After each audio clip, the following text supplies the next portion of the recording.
vocês estão aqui na sede do grupo, né? É uma sede própria, a gente tem aqui 5.000 metros quadrados, foi um fruto aí do crescimento, né? A gente até então trabalhava também com alimentação. A gente tinha no total 7 marcas. E a gente realizou a nossa parte de alimentos, né? Quer dizer, nos unimos a um grupo financeiro, que é o grupo G5 Evercore. Então a Gingin, que era o carro-chefe da parte de alimentação, se juntou a Grileto e a Montana. São outras marcas conhecidas na parte de alimentação do mercado, né? Só estou falando isso para introduzir um pouquinho, porque na realidade não é objeto um pouco da história, né? Mas só para dizer que o grupo tem esse know-how aí de 3 décadas, né, no franchise. Começou na alimentação e nos últimos 15 está na área de moda.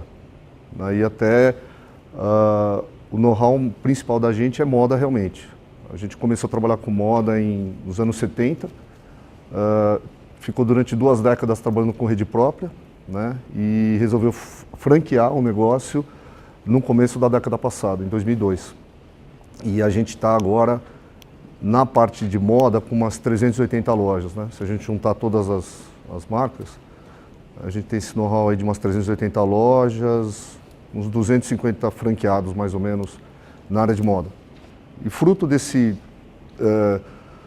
know-how, a empresa sempre foi crescendo com recursos próprios. Recursos próprios e de investidores franqueados, que seria também o caso de vocês, né? Pessoas que empreenderam junto com a gente, montaram suas lojas.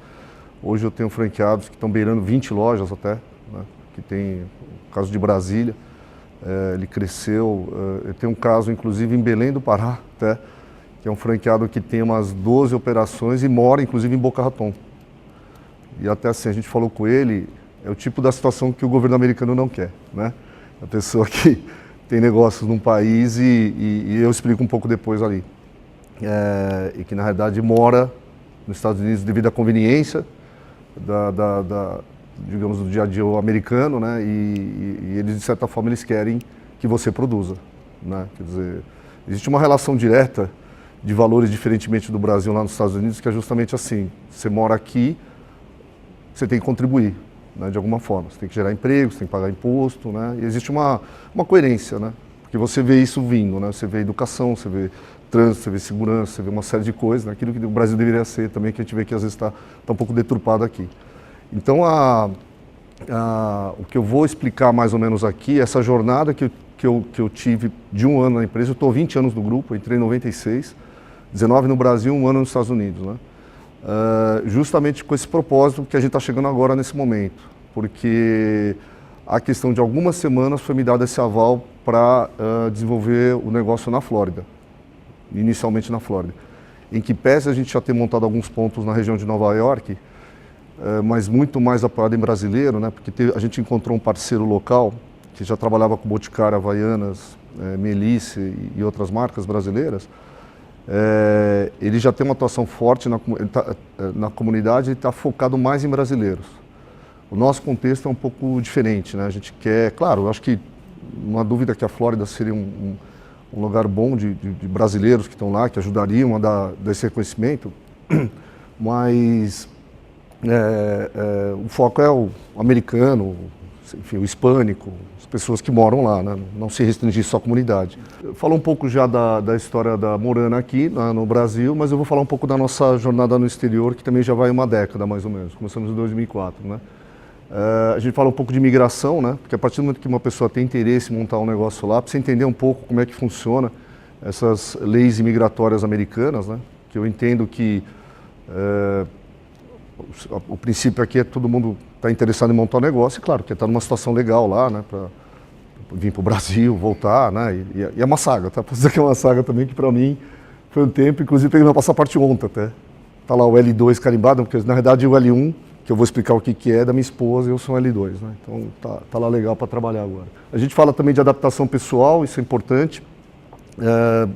A gente percebe que boa parte do pessoal tem essa vontade, né, de morar lá por causa de algumas conveniências que tem dos Estados Unidos, né? Então a gente vai comentar um pouco sobre isso.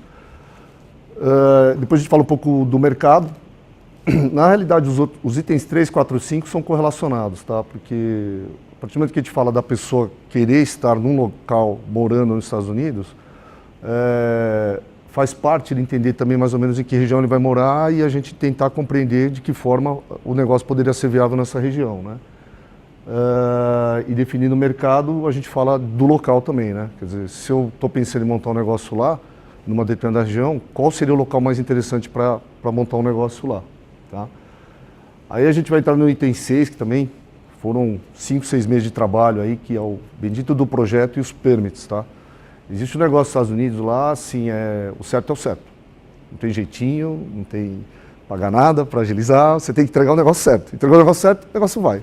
Não entregou o negócio certo, para. Semana passada a gente conseguiu concluir um reparo no batente da porta lá por causa do bendito furacão, né? Porque diz que mudou a legislação local lá, eles estão pedindo um outro tipo de pivotagem na porta. Enfim, uns detalhes aí que eu explico depois que tem a ver com essa coisa do que a gente chama de permit, que é você ter a permissão de montar o teu negócio. Se você não tem, e tem uma bancada assim de uns 6, 7 especialistas, né? Desde o cara eles chamam de MIP, né? Mechanical, Electrical e Plumbing, né? Quer dizer, mecânico, elétrico e água, né? Então, esses inspetores, eles avaliam tudo, se está tudo na conformidade da cidade, tal, com relação à parte mecânica, né? Quer dizer, a estrutura que você monta o negócio, a parte elétrica, se está tudo certinho, a parte de água, de drenagem, essas coisas. Então isso daí é um ponto interessante. Até a parte da obra em si não difere muito do Brasil, mas tem alguns detalhes lá interessantes lá. E aqui já começa a falar da loja, né? Como é que a gente fez para preparar uma loja? Que tipo de infraestrutura a gente teve que fazer para montar um negócio lá nosso, da Morana? O que a gente já tem nos Estados Unidos, né? Porque eu fui para lá também para me juntar a um grupo que já tinha lá. A gente tem algo em torno de 5 pessoas trabalhando no nosso escritório em Atlanta, né? Eu estou em Miami, mas o nosso escritório fica em Atlanta, né? E aí eu vou regularmente para Atlanta, onde está a nossa base lá. E esse pessoal dá o alicerce para o negócio, né? Porque para o nosso negócio funcionar, você vai ter que ter o produto. Produto que, por sua vez, vai vir de uma central logística que está em Atlanta, tá? A vantagem dos Estados Unidos nesse ponto é que a comunicação com a Ásia é muito rápida. É como se eu pedisse um negócio em Minas Gerais e no Paraná. A Ásia é como se fosse um estado americano, né? Existe uma relação de tratado de comércio bilateral lá muito intenso. Então é fácil a gente pedir, não digo no dia seguinte, mas 1, 2, 3 dias, o produto já está nos Estados Unidos. Então a gente não acumula muito produto na nossa estrutura lá de Atlanta. Tem alguma coisa, claro, para um abastecimento para o dia seguinte, mas muita coisa a gente pede e já chega também direto da Ásia, especificamente a Coreia, né? Os produtos já chegam para a gente lá, de repente, na loja. O DRE na realidade é demonstrativo de resultado, algumas ideias aí que a gente tem com relação ao negócio ser viável, né? Com relação a despesas. A parte de marketing local, e aí eu vou falar muito dessa questão, que é essa questão de a gente está simplesmente no começo, não espere aqui que a gente vai dar a solução pronta. A boa é a má notícia, né? Quer dizer, a má notícia é que não estamos garantindo nada aqui para ninguém. Quer dizer, existe o interesse eventualmente de montar um negócio, a gente vai dar toda a condição possível, mas não vai ter como o negócio funcionar, e é por isso que a empresa está se convencendo, se não houver um dono à frente do negócio. A empresa, no primeiro momento, que é a parte que eu vou falar, ela apostava só em unidade própria. E, de fato, a gente tem 3 lojas já instaladas lá, em Los Angeles, em Houston e Orlando. Nós montamos Orlando em junho e montamos Houston em outubro. Eu participei desse processo de implantação. Mas a conclusão, passado esses 8, 10 meses mais ou menos, é que precisa ter um dono, né? E por esse motivo que estão dando essa condição da gente estar falando com algumas pessoas interessadas em montar um negócio lá. Porque, por mais que seja Estados Unidos, Brasil, aliás, os Estados Unidos é a meca do franchise, né? Muitos negócios funcionam através do sistema de franquias, né? Então tem um porquê, quer dizer, ter o dono tem muito a ver com essa coisa do marketing local. Eu estou até chegando a uma conclusão, até falei para alguns já que o americano é caipira. Ele é provinciano, ele é um cara que gosta das coisas locais. Por mais que a gente vá lá, viaje, turismo, vê Aventura Mall, Florida Mall, Milênio, essas coisas tal, aquilo é cartão postal. Você vai ver turista indo lá, comprando coisa bacana, um monte de gente circulando e tal. Mas vamos falar de resultado prático. O resultado prático vem das comunidades, vem dos centros locais, vem dos bairros. Por quê? Porque na realidade esse morador, ele frequenta esse ponto com muito mais incidência do que um shopping regional. Então você não fideliza, você não consegue ter uma estratégia de fidelização muito legal, e a gente depende dessa fidelização num shopping de renome. Você vai na Aventura Mall, você vê um mar de gente lá, mas você não consegue, é muito árduo esse processo. Hoje a nossa leitura é exatamente essa, vamos comer pelas pontas, vamos entrar nos bairros, e depois falando com outras redes eu percebi isso também. Se a gente vê a história do McDonald's, ele começou lá numa cidadezinha lá no interior, e para depois ir para os grandes centros, que a marca se consolida nas comunidades para depois ir para lá, que é bom e ruim. Quando você vai para um shopping grande, você tem um boleto muito alto, então o negócio fica, você tem que vender muito para poder viabilizar o negócio. Quando você está num shopping menor, o teu boleto vai ser menor, tua pressão é menor, mas você vai ter que fazer muito marketing local. O americano gosta dessa coisa de se relacionar.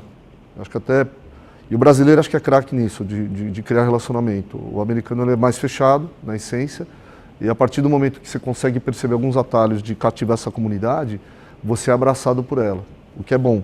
Isso daqui é um breve histórico da gente no exterior, eu falei basicamente como é que a gente está no Brasil, né? A gente está já com essas quase 400 operações. Nós começamos em 2004, a Morana começou em 2002. Passou 2 anos, a rede espanhola de departamentos, a Corte Inglês, né?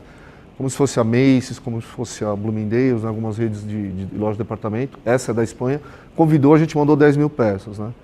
Vendeu em um mês, assim, né? Foi um sucesso, eles queriam que a gente mandasse mais, a gente só não mandou porque a gente percebeu que precisa adequar nosso produto à legislação internacional. Existem alguns países que não aceitam alguns tipos de materiais, né? Níquel, tem alguns componentes no produto que tem que ser bem acertados. Hoje, a gente, passado já mais de uma década, a gente já sabe o que é isso. Então, ou seja, nossos produtos estão todos dentro da conformidade. Inclusive, o treinamento da gente aparece uma tabela periódica, até, dizendo qual é a composição básica dos nossos produtos, né? Que, por sua vez, digamos, tão legais no mercado americano e muito provavelmente no mundo inteiro, com relação ao produto. Tem alguns itens, elementos químicos que não poderiam estar no produto. Então hoje isso a gente tem, fruto dessa jornada que a gente teve, a gente falou, nós vamos ter que acertar com os nossos fornecedores Brasil e lá fora a composição química dos produtos para poder entrar nos outros países. Isso foi aprendizado em 2004. Aí em 2007, 2009 nós fizemos uma primeira incursão, nós chegamos a montar uma loja em Nova York, outra em Los Angeles, 2 em Portugal e uma em Bogotá. A gente simplesmente interrompeu esse processo por causa da crise do subprime em 2008. Né? Se vocês tiverem a oportunidade de ver um filme chamado A Grande Aposta, né, que fala justamente dessa bolha imobiliária dos Estados Unidos, né, que arrastou todo mundo lá e o varejo sentiu. Né? Teve a crise global de 2008.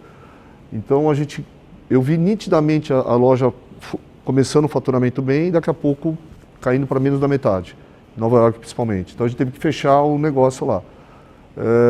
O lado bom e o lado ruim. O lado ruim tivemos que fechar a operação, o lado bom foi aprendizado. A gente viveu uma situação de abrir uma loja e ao mesmo tempo ter que encerrar ela fruto de uma crise econômica. Né?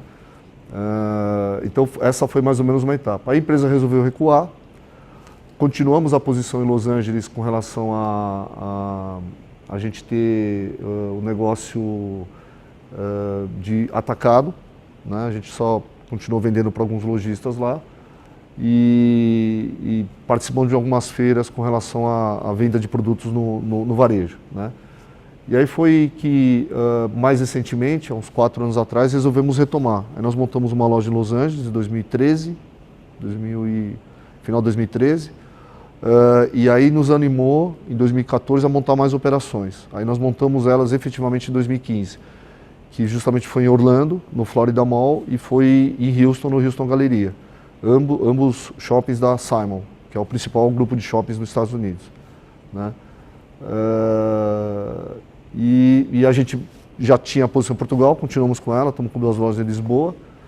Inclusive Lisboa agora já está com um operador nosso, inclusive é um parceiro nosso, como se a gente tivesse franqueado mesmo. As lojas de Portugal pertencem ao nosso contador até, foi até interessante, era o contador da empresa, já tinha esse projeto de mudar de país, mudou para Portugal, está lá há mais ou menos uns 8 meses, ele foi no meados do segundo semestre. E fez alguns ajustes, está indo bem, falei com ele até ontem, até ele está satisfeito, está... É aquilo que eu falo, nada melhor que um dono que melhorou a performance, mas também enxergou incremento de markup, algumas coisas do gênero lá, ele está satisfeito, está tendo resultado já, em Portugal. Espanha a gente está com uma posição no Corte Inglês, não sabemos o que vamos fazer também, a gente não tem certo se a gente vai prosseguir, né? Porque continua sendo uma operação própria, né? E agora nós estamos mais fortemente nos Estados Unidos, né? Quer dizer, vamos querer investir mesmo lá. E aí a conclusão que a gente teve nessa questão dessa jornada de mais de década é essa questão do embate do regional com o local, que eu estava falando. Quer dizer, você tem um shopping de renome, ele é caro, ele é interessante, ele é bacana, tem muita gente, mas ele é caro, né? E para colocar essa pressão no investidor de ter que faturar muito para poder viabilizar o negócio, não é, eu acho que, mais inteligente. Então, por esse motivo que o foco da gente é enxergar um negócio viável e rentável. Eu acho que todo mundo está indo lá para, de certa forma, tudo bem, viver, morar lá, mas também ter um negócio que dê resultado, né? Então a gente está enxergando que essa seria a melhor receita para poder engrenar o negócio ali.